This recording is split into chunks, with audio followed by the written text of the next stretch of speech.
Good morning Joe. என்ன ஆஃபீஸில் யாரையுமே காணோம்? எல்லாருக்கும் ஒர்க் ஃப்ரம் ஹோம். நம்ம கேட்டால் மட்டும்தான் அந்த மேனேஜர் அப்ரூவ் பண்ணவே மாட்டான். எல்லாம் நம்ம நேரம்.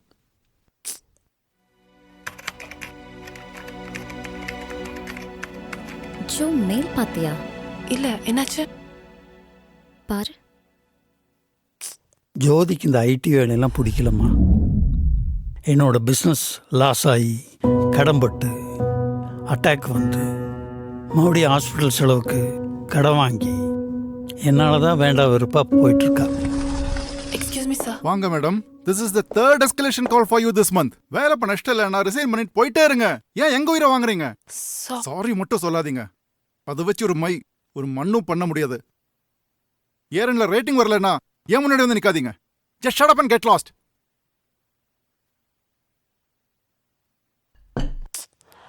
ஹஸ்பண்ட் குழந்தைன்னு எனக்கும் சந்தோஷமா இருக்கணும்னு ஆசையா இருக்கு. பட் முடியல. என் ஹஸ்பண்ட் என்ன நல்லா தான் பார்த்துக்கிறாரு. குத்தெல்லாம் சொல்ல முடியாது. நான் நைட் ஷிஃப்ட்லாம் வரோம், டீம் மீட்டிங் டீம் அவுட்டிங்லாம் போகிறோம். இந்த மாதிரி விஷயத்தையெல்லாம் சந்தேகப்படுறாரு. லிப் பாம் போட்டால் கூட லிப்ஸ்டிக் போட்டிருக்கேன்னு நினச்சி மேக்கப் போட்டு எவனை மயக்க போகிறான்னு கேட்குறாரு. இதனாலே மேனேஜர் கால் பண்ணால் வீட்டில் எடுக்க முடியல. ஃபோன் எடுக்கலன்னு மேனேஜருக்கும் என் மேலே கோவம். இதெல்லாம் விட என் மாமியார் கல்யாணம் ஆகி 1 வருஷம் ஆயிடுச்சு. இன்னும் ஒன்றும் இல்லைன்னு என்னை மென்டல் டார்ச்சர் பண்ணுறாங்கடி. நேற்று நைட்டு எனக்கும் அவருக்கும் பெரிய சண்டை. டிவோர்ஸ் டாக் வரைக்கும் போயிடுச்சு. என்னால் சுத்தமாக முடியல. அப்படியே போய் தூங்க போயிட்டேன். உனக்கே தெரியும்ல, என்னால் இந்த வேலையும் விட முடியாது. கடன் கமிட்மெண்ட்ஸ்னால சரியா தூங்க கூட முடியறது இல்லடி. You know what, I am taking sleeping bills to sleep. எல்லாம் சரியாயிரும் விடு. பட் எதா இருந்தாலும் கொஞ்சம் பொறுமையாக டீல் பண்ணு, ஓகே? ஐயோ, hello. Jyoti, can you come to my cabin? Okay sir. HR கூப்பிடுறான், நான் போய் பார்த்துட்டு வந்துடுறேன். Excuse me sir. Jyoti, yeah, come.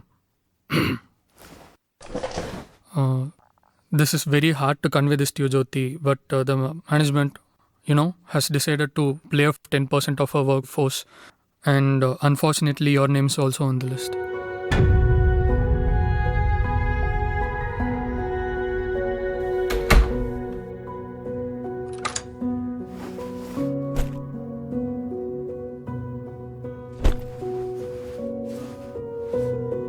இருந்தாலும் ஒரு 2 வருஷம் தள்ளி நீங்கள் கல்யாணம் பண்ணி கொடுத்துருக்கலாங்கப்பா. ஆனால் நான் அவளை கட்டாயப்படுத்தலம்மா. பையனுக்கு படிப்பு பெருசாக இல்லைனாலும் தூரத்து சொந்தம், நல்ல ஃபேமிலின்னு மட்டும்தான் நான் பார்த்தேன். ஆனால் கல்யாணத்துக்கு அப்புறம் என்னையும் சேர்த்து நல்லா பார்த்துக்குவேன்னு சொன்ன ஒரே காரணத்துக்காகத்தான் அவள் பையன் யார் என்னன்னு கேட்காம கூட கல்யாணம் பண்ணிட்டா. என்னால் அவள் இப்போ கடங்காரி ஆயிட்டா.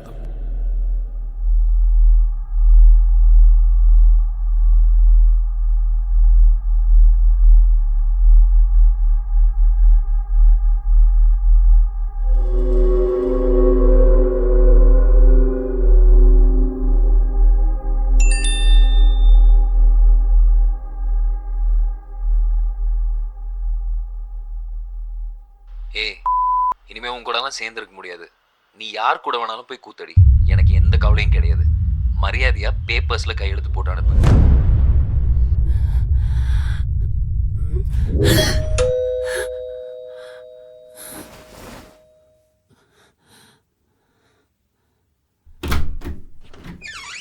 என்னம்மா 3 மாசமா பண்ண வரல?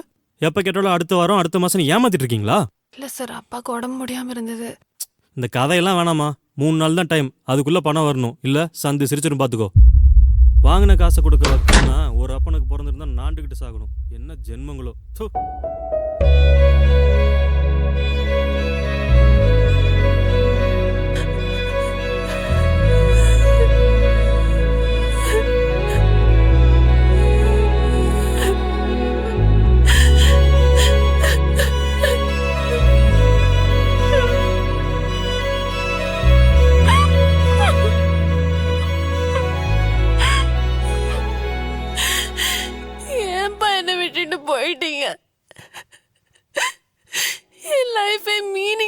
இருக்குப்பா.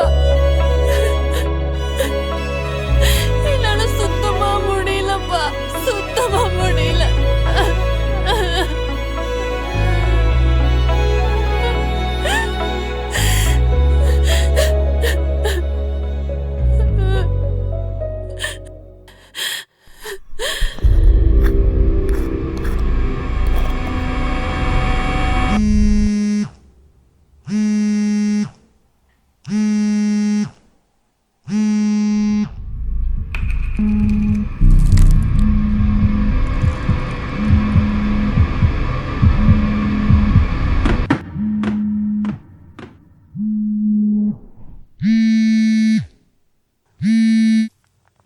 ஹலோ. ஹே ஜோதி, எங்கடி இருக்க? வீட்டில் தாண்டி இருக்கேன், சொல்லு. ஒரு அர்ஜென்ட் ஹெல்ப் டி. முடியாதுன்னு மட்டும் சொல்லிடாத. கொஞ்சம் டயர்டாக இருக்கேன்டி, காலையில் பேசலாமா? ப்ளீஸ் என் செல்லம் இல்லை, ப்ளீஸ் டி. சரி சொல்லு.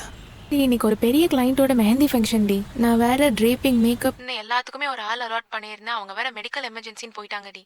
நான் வேற சென்னையில் இருக்கேன் டி. டி ப்ளீஸ் கொஞ்சம் நீ போய் பார்க்குறியா? நீ தான் என்னோட நல்லா ட்ரேப் பண்ணுவல்ல. கிளைண்ட் வேற கூப்பிட்டுட்டே இருக்காங்க டி. ப்ளீஸ் டி, சீக்கிரம் சொல்லு.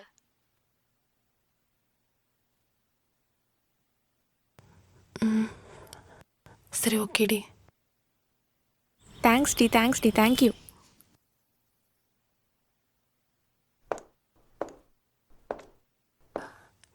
பிரைட். வாங்க வாங்க சீக்கிரம், we are running out of time. என்னதான் ஜோதிக்கு கேம்பஸ் இன்டர்வியூவில் வேலை கிடச்சிருந்தாலும் அது ரெசஷன் டைம்ன்றதுனால ஜாயினிங் லெட்டர் வர லேட் ஆகிடுச்சு. இந்த டைமில் தான் ஜோதியும் ஃப்ரெண்டு ஸ்வேதாவும் ப்ரொஃபஷ்னலாக ப்ரைடல் மேக்கோவர் கற்றுக்கிட்டாங்க. ஒரு ஸ்டுடியோவில் டைப் பண்ணி சில ஃபங்க்ஷன்ஸ் கூட பண்ணாங்க. 2 பேரும் ஒன்றா சேர்ந்து பிஸ்னஸ் ஸ்டார்ட் பண்ணலான்னு நினச்சப்போ தான் ஜோதிக்கு ஜாயினிங் லெட்டர் வந்துச்சு. கொஞ்ச நாள் ஐடியில் வேலை பார்த்து பணம் சம்பாரித்து சேர்த்தி வச்சு அந்த அமௌண்ட்லேயே ஒரு ப்ரைடல் ஸ்டுடியோ ஸ்டார்ட் பண்ணலான்னு நினச்சி தான் ஜோதி ஜாபில் ஜாயின் பண்ணான். ஆனால் கல்யாணம், அப்பாவுக்கு மெடிக்கல் இஷ்யூஸ், அதனால் கடன், கமிட்மெண்ட்ஸ்னு எல்லாமே தலைகீழ் ஆயிடுச்சு.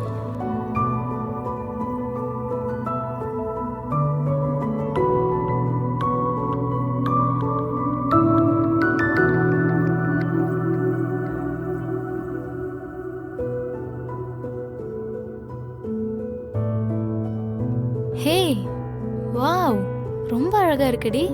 நம்ம ஒரு செல்ஃபி எடுத்துப்போமா?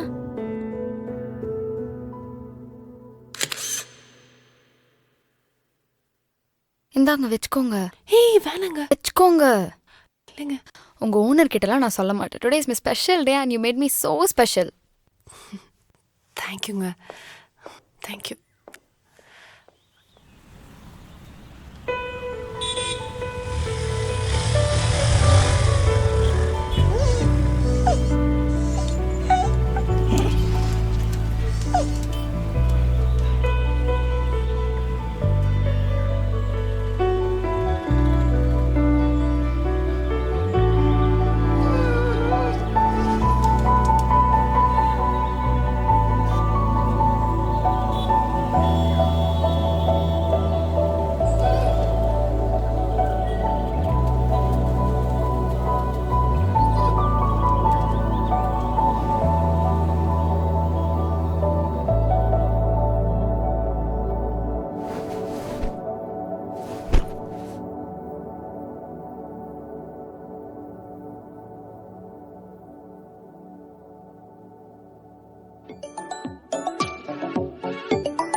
ஹே தங்கம், சூப்பர் டி. கிளைண்ட் ரொம்ப ஹாப்பி, தேங்க்ஸ் டி. நீ எனக்கு பண்ணதுக்கு இதெல்லாம் ஒண்ணுமே இல்லடி. நானே உன்கிட்ட பேசணும்னு இருந்தேன். சொல்லு தங்கம்.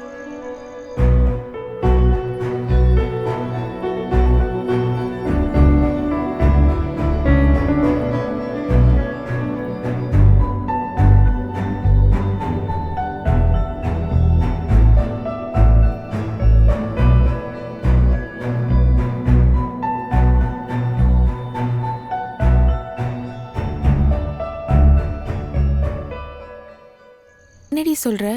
இவ்வளோ நடந்திருக்கா? இந்த மாதிரி சிச்சுவேஷன்ல உன் கூட இல்லைன்னு கஷ்டமா இருக்குடி. என் கூட வந்துடுறியா? ஐடி அளவுக்கு சேலரி இல்லைனாலும் at least you will be happy டி. நானே இது உன்கிட்ட எப்படி கேட்குறதுன்னு யோசிச்சுட்டு இருந்தேன். நீ வா தங்கம், பார்த்துக்கலாம்.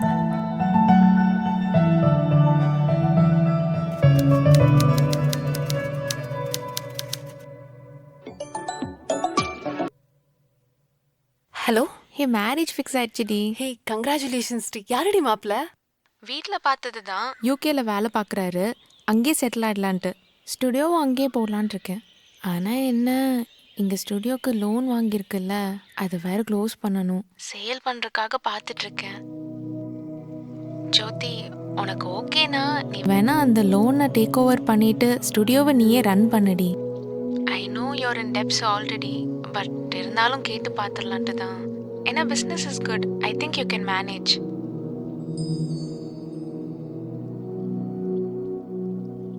ஓகேடி.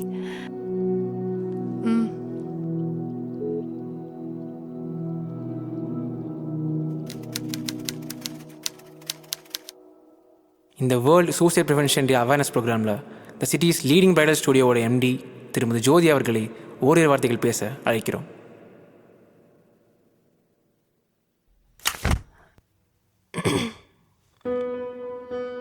சூசைடல் தாட்ஸ் ஏன் வருது? Depression due to job, relationship, டெட்னு மல்டிபிள் ரீசன்ஸ். எல்லாமே அட் அ டைமில் கூட வரலாம். அன்பேரபிள் பெயின் அது உங்களை அப்படியே போட்டு அழுத்தும், ஹோப்லெஸ்ஸாக ஃபீல் பண்ண வைக்கும். உயிரை விடுறது தான் ஒரே வழின்னு தப்பு கணக்கு போடும். காய்ச்சல் தலைவலின்னு வர மாதிரி மனசுக்கு வர ஒரு வகையான டெம்பரரி நோய் தான் இந்த டிப்ரெஷன். உடம்புக்கு காய்ச்சல் வரும்போது டாக்டர் கிட்ட போகணும், ட்ரீட்மெண்ட் எடுத்துக்கணும்னு நினைப்போம். ஆனால் மனசுக்குன்னு வந்தா என்ன பண்ணுறதுனே தெரியாது. ஒரு ஃப்ராக்ஷன் ஆஃப் செகண்ட்ல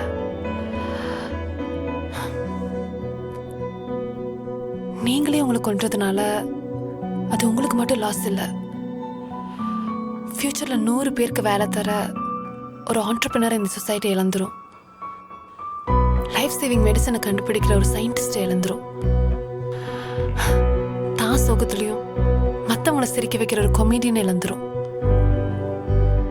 அவ்வளோ ஏன், ரோட்ல நடந்து போயிட்டு இருக்கும்போ பசியில் அலையிற ஒரு நாய்க்குட்டிக்கு பிஸ்கெட் போடுற ஒரு நல்ல மனுஷனை இந்த சொசைட்டி இழந்துரும். இன்னைக்கு வேணா நீங்க லோன்லியா லைஃப்லெஸ்ஸா இருக்கலாம், but it's just a phase of your life. அவ்வளவுதான். Just understand one thing. You're not hopeless. Your hope is less. மனசுக்கு ஏதாவது பிரச்சனைனா ஒரு சின்ன பாஸ் கொடுங்க, ஒரு தெளிவு வரும். அது உங்க ஸ்ட்ரென்த் என்னன்னு உங்களுக்கு புரிய வைக்கும். அனுபவத்துல சொல்றேன்.